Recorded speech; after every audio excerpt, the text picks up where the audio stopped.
Well, hello everybody again. I think we'll just kind of get started.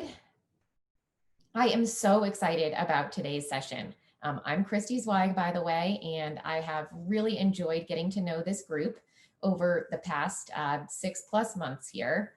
And this is our very first Elevate Her group presentation. And this group has worked really, really hard on coming up with a new way of looking at things. Recently, I read a statistic that said 1 in 4 women are now considering downshifting their career or leaving the workforce, which is horrifying. And I think that what this next group is about to present really comes up with a good and unique solution to a problem that existed really well before COVID-19, but is definitely becoming even more apparent now. So today, they're going to talk about redefining success. And we've got Donna Kopecki, Maggie Snape, and then we have Cindy Sacknoff, who unfortunately couldn't be with us today. And we're also joined by Rachel Kopecki, and she recently graduated from mechanical engineering school, and she's helped develop this solution that we're going to show you today. So without further ado, I will let you all take it from here. Thank you. Thank you, Christy. And thank you everyone for spending some time with us today. I'm Maggie Snape, and together with my fantastic teammates, Don Kopecki and Rachel Kopecki, we are going to be introducing you to Success Redefined, which is an evolution in career development planning for the AEC industry. So as Christy mentioned, we do have a teammate here, or a teammate who's not able to be here today, Cindy Sacknoff. And I want to acknowledge Cindy because obviously we've been working together for 6 months now, and Cindy worked so hard on this, but it was also a flip comment that Cindy made that really set us on our course for Success Redefined. So back in March in Dallas, we were at kickoff, the only time that we'd ever met in person.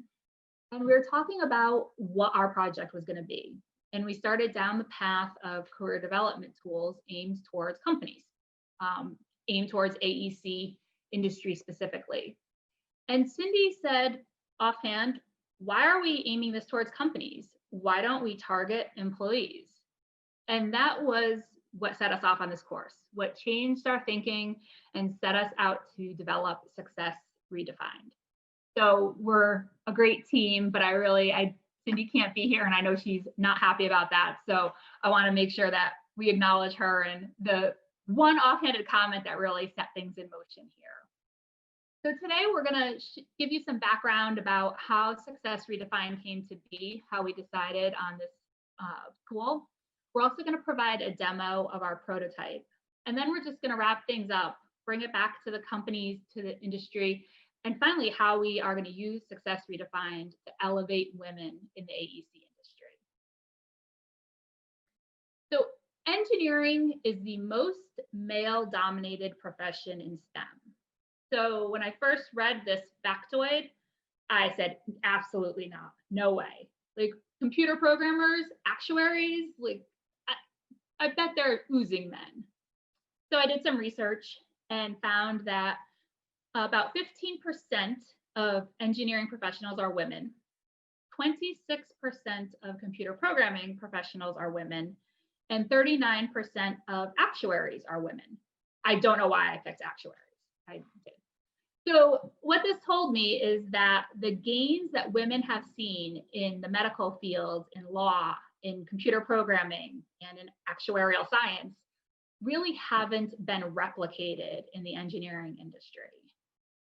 So looking at some of the data that obviously Zweig has done a tremendous amount of research and has done great studies on women in the engineering industry. But the Society of Women Engineers also does an annual study. And this one kind of caught my attention because the most recent study showed that between 2007 and 2017, there was a 40% increase in degrees awarded, bachelor's degrees awarded in computer science and engineering. During the same period of time, there was a 58% increase in bachelor's degrees in engineering and computer science awarded to women.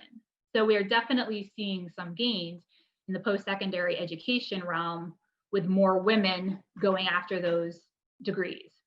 But still, only 15% of engineers are women. And sadly, this hasn't changed much in 10 years, probably more than 10 years.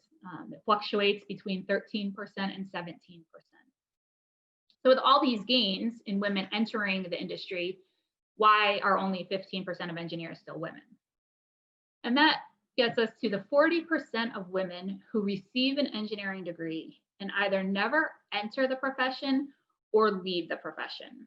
Last week, we heard that 30% of women who enter the engineering field don't stay past 20 years. And so it seems as though in the engineering industry, we have a little bit of a retention problem. And I'd be naive not to mention the reason that we are all here together virtually rather than in person, and that's the pandemic and the effect that that's having on women in the workplace. And Christy probably read the same study that I did from Lean In and the McKinsey Group. They recently released the first comprehensive study of women in the workplace in 2020. So including all that the pandemic has offered us over the course of the past 6 months. And while many of the data points presented in the study were very interesting, including the data points about who does the most chores in the house, the stat that kept coming up and really caught my eye was that 1 in 4 women are considering leaving the workforce during the pandemic. Now, this is all women, all industries, all occupations. Given that engineering has a little bit of higher attrition rate among women already, I can safely assume that that stat is much higher in the engineering industry. So what do? How do we get women into the industry? How do we get them to stay? So education initiatives are reaching down younger and younger, reaching down to middle school and sometimes elementary school to get to get girls interested in engineering and STEM fields, to show them how interesting these things are, all the opportunities they have, and really engage them.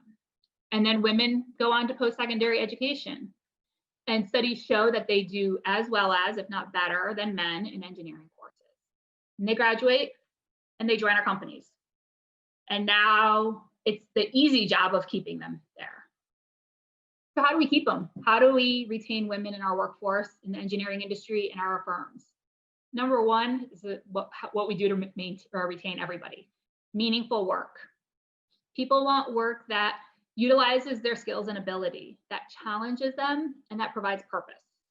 So we provide meaningful work. We provide mentoring.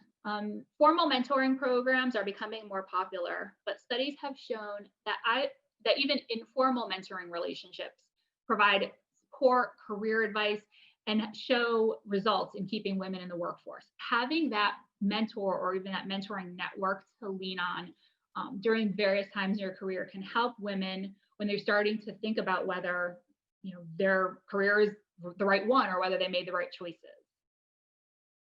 Flexible work arrangements and flexible scheduling used to be considered fairly progressive in most conservative engineering firms. They're much more commonplace now, especially with everything that's going on with the pandemic.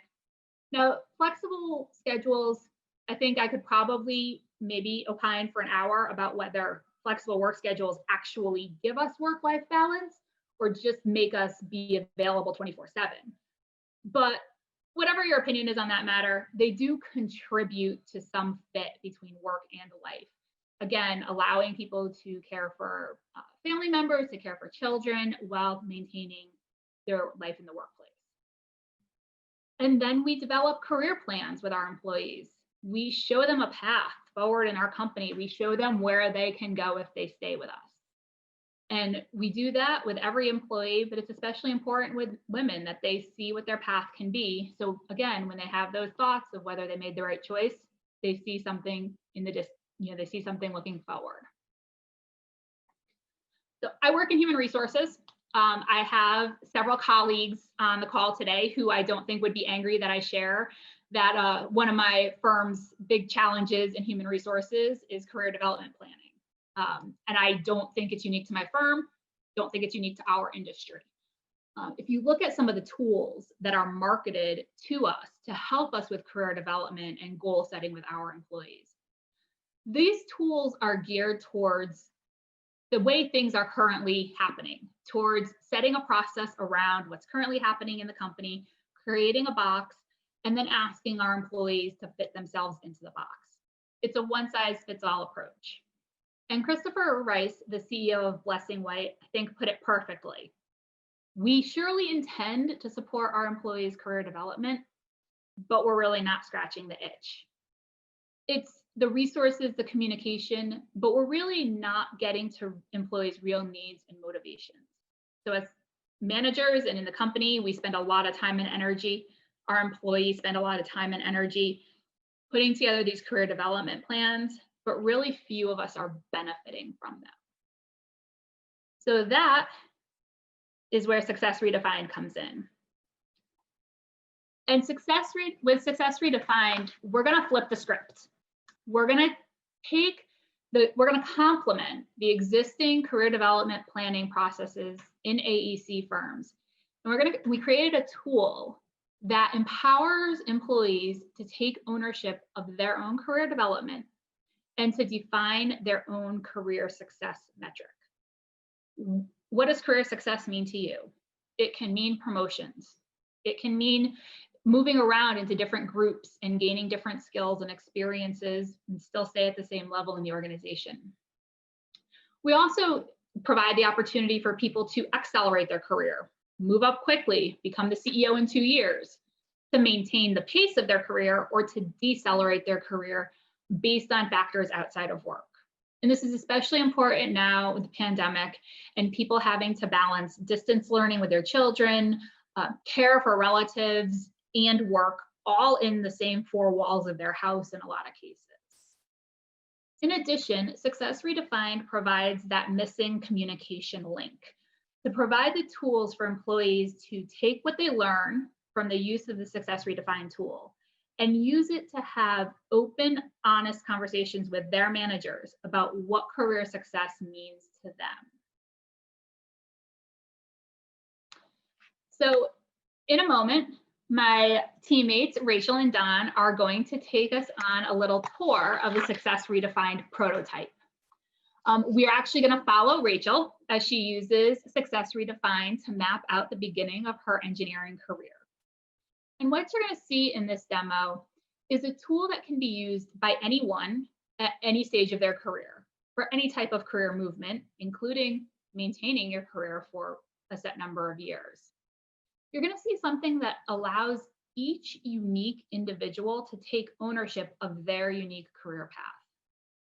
You're also going to see a tool that takes into consideration the entire individual. We bring our whole selves to work every day, and we have to consider things both inside and outside the workplace that impact us. Things inside the workplace, gaining licenses, gaining technical expertise, reaching levels of promotion, and then things outside the workplace, getting married, having children, caring for elderly relatives, retiring. And then finally, you're going to see a tool that's adaptable. It's adaptable to firms of all sizes and types. It can be used and should be used to complement current processes. And there's no significant implementation needed. So company doesn't need to buy software and go through a big implementation process. The company simply needs to embrace the use of Success Redefined and then create that link between the employees and the managers and those open, honest conversations about career development. So now I'm going to turn it over to Rachel, who's going to, well, actually, I'm going to turn it over to Don and Rachel, who are going to walk us through a demo of Success Redefined. Hi, everyone. This is Don. Thanks for joining us today. And what you see here is the home page of our app, of our demonstration app. And so, as Maggie said, we have a disconnect between what employees want and what companies want, but it doesn't need to be a disconnect. With better communication and a better definition of what each party needs, we think we can bridge that gap. So that's what we were trying to accomplish with this. We thought, how do we bring the two parties together?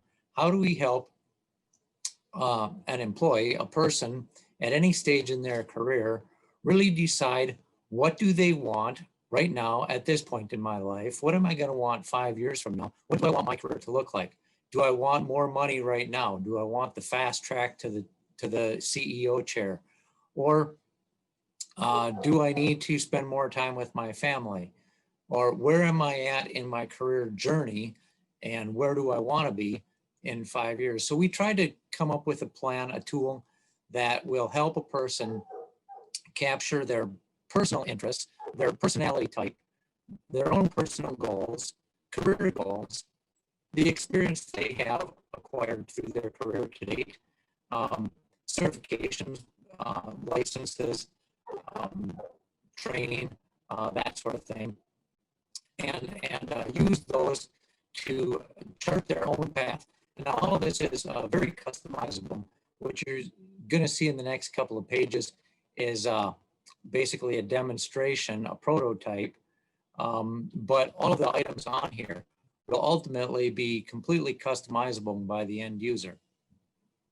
So Rachel now will go ahead and show you what she's put together for her own life plan and career plan for the next couple of years. So go ahead, Rach. Like everyone was saying, this app is here to help me and a lot of other people in the engineering workforce develop what we want in our career, but taking into account all of our factors that would affect it. So we started with personality because it's pretty well understood that an individual's personality affects what kind of jobs and roles they fit best into. So we decided to use the Myers-Briggs personality type since it's already very well defined and very widely accepted by many different companies and people, especially across the United States. My personality I imported from a different website. It's the architect, or introverted, intuitive, thinking, judging, with the turbulent aspect. And once I have imported these personality types, then it will take this information to help define what jobs I might be best suited towards just based on personality alone. So that would be like a scientist, an engineer, organization founder, or business administrator. And there are many others as well. This is sort of just what might work for me based off of how introverted, how intuitive, etc. I am. And then after I sort of determine what jobs I might just have an easier time with, I can start to compare my personality to different job descriptions specifically. So if I want to take a look at maybe a business development position and see how I might fit in there, I would definitely have to work on different skill sets that I don't automatically find very easy in order to succeed in a business development position. You can see that it requires an extroverted personality, or at least the appearance of an extroverted personality. And that's just not exactly me. So I would have to do a lot of work for a business development position. But I could do this with a bunch of different jobs to see what might suit me best, or what I might have to work on if I really, really want a specific type of job. And so once I've decided sort of what direction I want to head with my career, I can go back to the homepage and then start looking at my personal goals to determine what I'm going to have to take into account when I start planning my career path. So for me, I'm really interested in getting married. Traveling is going to be very big. Of course, I would love to work less than 40 hours a week, but that's probably not going to happen right away. And this is on a scale of 1 to 5. So 5 is things I have a really high interest in or are an absolute must. And a 1 is something that I absolutely don't want under any circumstances, if possible. So you could see that I'd really prefer not to live in a large city or have a long commute. And this is going to help gauge what's important to me. What is going, what are my priorities in my career, in my personal life? What am I going to put forward when I try to make decisions based off of all of this? And once I've determined what is important to me, then I can go ahead and start creating sort of a timeline. Oh, not yet. Then I can go ahead and determine my career goals, what I'm going to want based off of what I want just in life, from life in general. So I will want increased job responsibilities, for example, because to me, that indicates that I'm valuable to the company. If they keep asking me to do things, then that means that they think I'm a reliable worker. And it's just a job security thing for me, I guess. Other things like near-term promotion, that just doesn't apply to me as I don't have a job yet. So that's just a 0 because there's no application there. I don't have high interest in achieving a senior management position, you can see. Well, I am more interested in pursuing technical expertise and mentoring young employees. And so now that I've sort of determined what's important to me, both from my personal life and from a career perspective, I can start to develop what timeline might be best for me. And it's pretty open-ended right now since I'm at the very beginning of my career. I don't even have an industry or know if I want to do design engineering or verification and validation or research and design.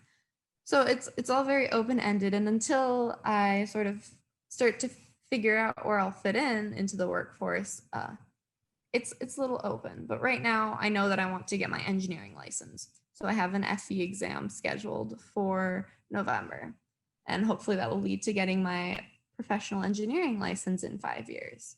I also have a high interest in earning my Six Sigma Green Belt. So I have that goal in there as well. And in the pink color, you can see my personal goals in there. I want to start earning my master's, buy a house, get married, and 30 or 40 years down the road, I'd love to retire.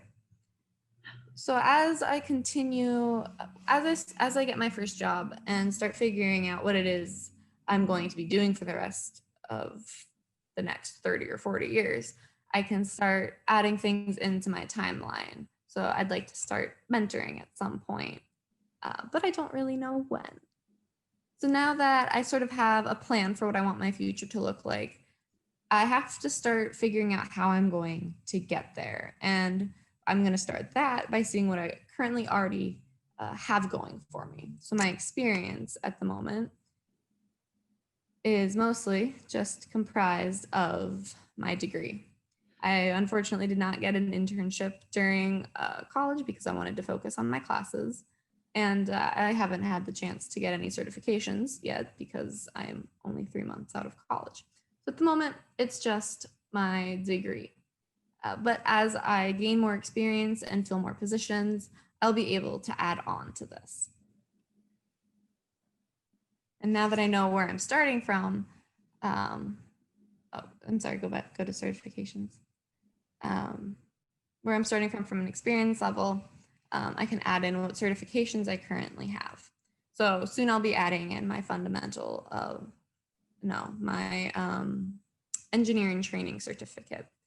If I pass that exam in November, I'll be able to add that in. And 5 years in, I'll be able to add the professional engineering license. So this is just building off of the experience module. And now that I know what I'm interested in, what I want from my personal life, what I want from my career, and where I'm starting from, I can figure out how to get there. The last module is perhaps the most important because it's going to help me get from where I currently am to where I want to be.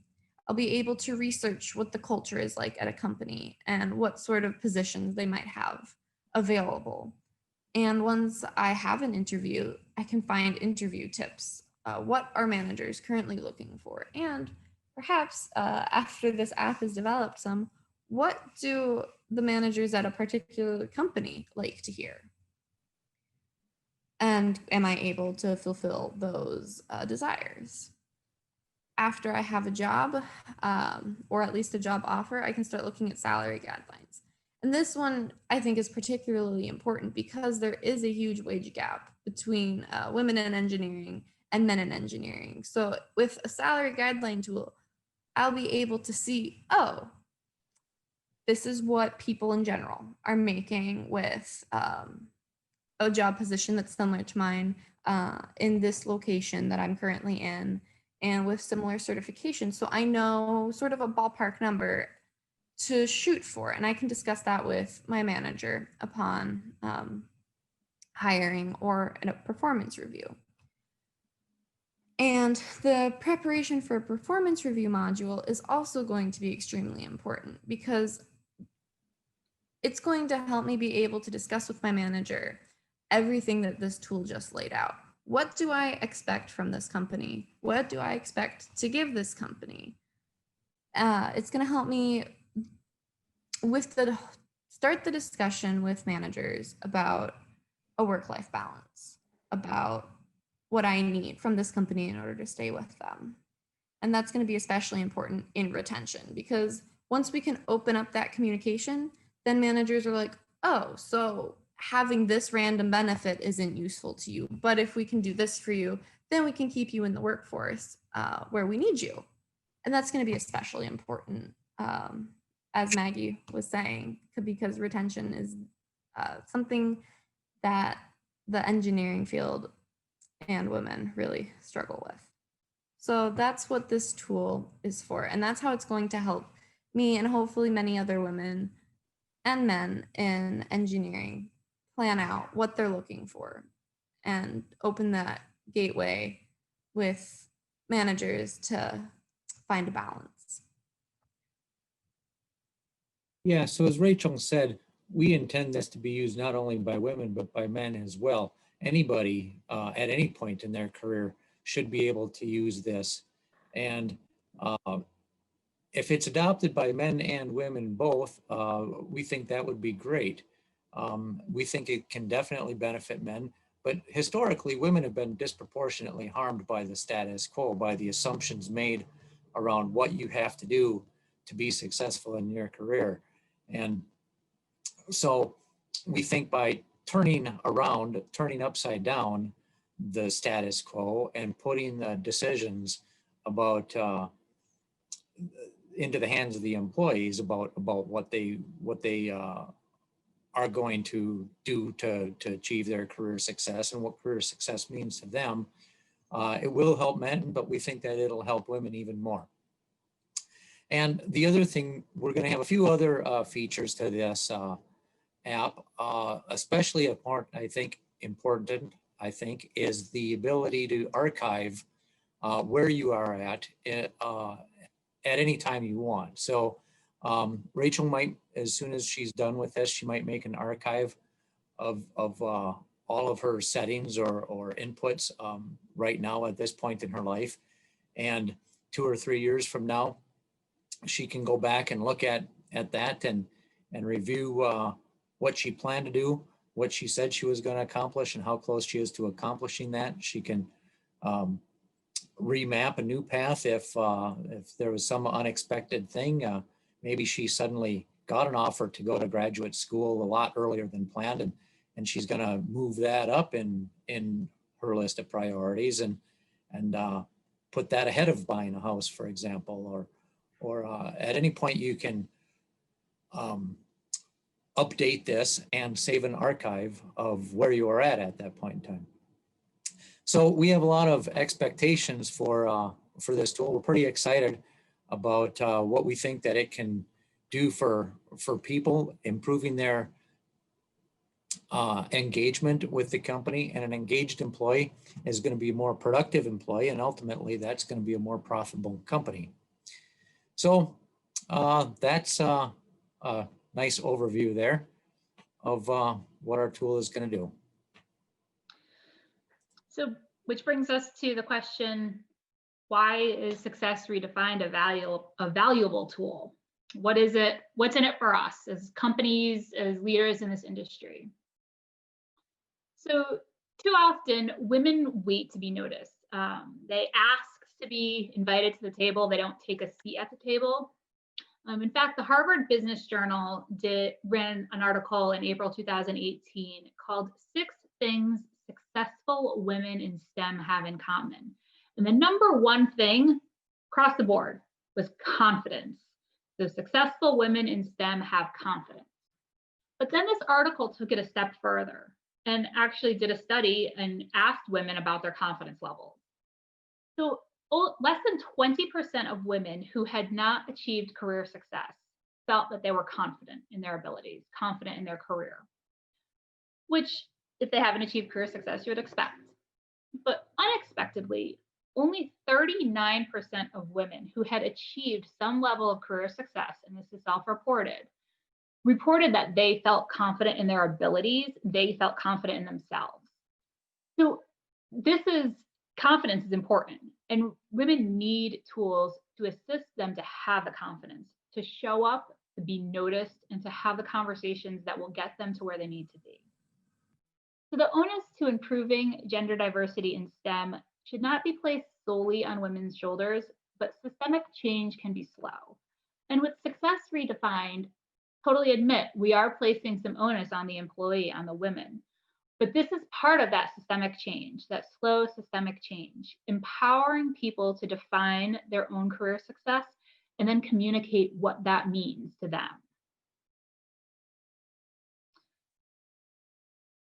So using Success Redefined, women or anybody are going to be able to assess their skills and the path they want to take. So they'll be able to do this in a safe space. Their manager never has to see that they don't want to work more than 40 hours a week, or they don't want to have a long commute, or they don't want to manage projects, or whatever it is. They're doing this for themselves. They're entering things honestly, and then they're getting feedback from the tool. They can bring this feedback into a meeting. They can prepare themselves. They can use the tools and resources available to prepare themselves to have difficult conversations and to talk about their own career journey. We need to have employees be part of these conversations. They need to be able to share their wants and their needs, and also open and actively listen to the wants and needs of the company so that both parties can make decisions based on facts and not on assumptions. So what's in it for you as an employer to embrace Success Redefined? Because remember, you don't have to buy it, you just have to embrace it. Your managers will be better prepared and be able to assess the qualities that employees have, the skills they have, and to discuss these things in a non-confrontational manner based on facts. Managers will have a clearer picture, and you'll have a clearer picture of what motivates your employees and what their plans are. That visibility can be tremendously helpful, especially when it comes to your top performers. You want to know where they want to be and if you're giving them what they need. You'll also be able to clearly address the needs of the position versus the skills of the employee. Now, again, no big implementation needed, but this entire tool is customizable. So as a company, if you choose to embrace it, you can choose to go a step further and enter your job descriptions, your skills required for certain roles, and be able to match those up to the skills that your employees have. We've already talked about the elusive work-life fit. Employees who have this balance are more productive and have a better attitude. And if that means speaking up and saying that someone needs to decelerate their career or stop climbing the corporate ladder, it's better to have some of someone, especially a top performer, than not have them at all. And finally, employees that believe that they have a say in their development, they tend to be happier at work, more engaged and loyal. That leads to lower turnover. So we really believe that Success Redefined is going to lead to more flexibility and choice in the workforce, more honest conversations between companies and employees, managers and employees, which will ultimately lead to less turnover, better retention, especially of women in the industry, and a more diverse and inclusive workforce. So I'm going to close with a couple of quotes. The first is from Tony Latter in the Happiness Index. And it's not the pay differential that really gets under the skin of female employees. It's the persistent feeling that men are valued more and women are being denied the chance to progress. So this is what we want to feel valued. I'm a woman, I'm going to say we want to feel valued. Even if a man is making more than me, as long as I know that what I'm bringing to the table is valued as much as what he's bringing to the table, I can understand that his skills are paid differently than mine. And finally, the great Ruth Bader Ginsburg, we should not be held back from pursuing our full talents, from contributing what we could contribute to society because we fit into a certain mold, because we belong to a group that historically has been the object of discrimination. So with that wonderful quote from a wonderful woman, I would like to again thank you for spending some time with us. Thank the Zweig group for putting on this great conference and making it virtual, and especially thank Jamie Claire Kaiser and Christy Zweig for having this vision and bringing us all together earlier this year to really start this conversation and move things forward. Been tremendous working with this team. We actually are going to be continuing working on this as we move forward to develop the app and put it out for production. So stay tuned, and we hope that you in your careers will embrace Success Redefined and bring it into your company. So with that, Q&A, so here's where I stop knowing how to do anything. Maggie, if you go to the bottom of your screen, you should see a Q&A button. Okay. Oh, I see it. Okay. So we have a question. As a manager, this tool looks super helpful to structure performance reviews and career planning. I love that it makes the process two-way. Thanks. Great. Thank you. I think this says, can you open any of the resource tools here? Unfortunately, no, we didn't want to risk technical difficulties by having this through a web browser. So we did just make it a PowerPoint with the links. But the resources will include links. They'll include templates for emails. So you can send emails to your managers, request a meeting to talk about your career development. It'll include some like tips and tricks and speaking points to have those conversations. Could you use a DISC profile versus a Myers-Briggs? I assume yes, Rachel.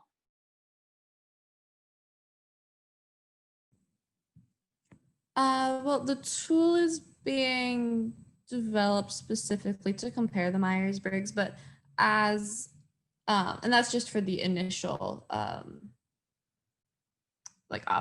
not operating, that's just for the initial version 1 development, right? Version 1.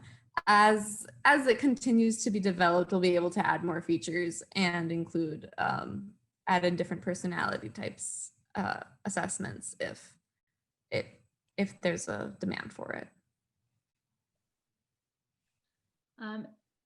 Oh, this is a question, and that the question is, right now the answer is no, but this is an awesome idea. Is there a platform to connect with other female engineers and maybe encourage and empower each other?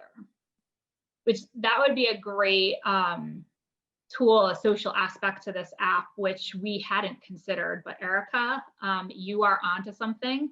And if you're not already a member of the ElevateHER Facebook group, that is a great tool to empower and encourage other female engineers. So I suggest joining that. And then after completing the assessment, does the tool recommend various training categories to help guide the career development path for the employee? Great question. Yes, so that's going to be part of the resources. So if we think back to the demo and we showed, Rachel said she isn't naturally inclined to a business development role, but she could go for one with certain training and development and probably stretching her natural self. And what we'll be able to provide in the resources section is ideas for training, ideas for ways to stretch your natural self, so to speak. So I did want to just kind of mention kind of a little bit about what we're doing with this tool. And right now we are going to probably, or most likely, work with a university and make this a senior design project, so that some enterprising, hopefully group of female computer programmers we'll have an opportunity to actually bring our vision to life and then move this forward into production.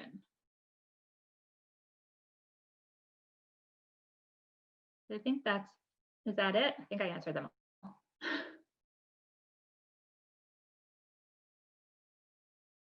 All right.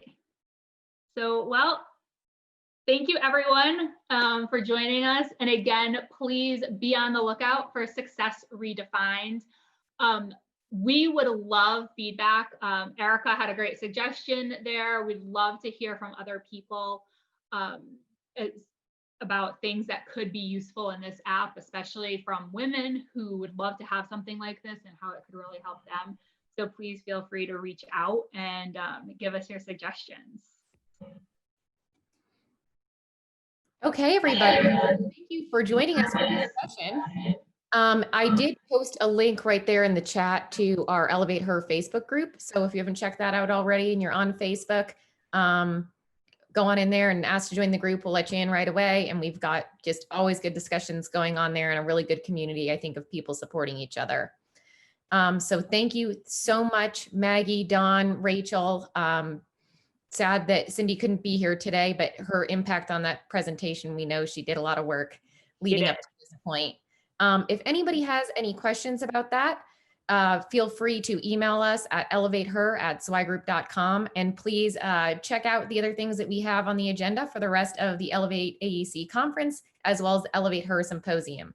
We are doing a new session every Wednesday at the same time going forward for the next now 4 weeks after this one. So check it out.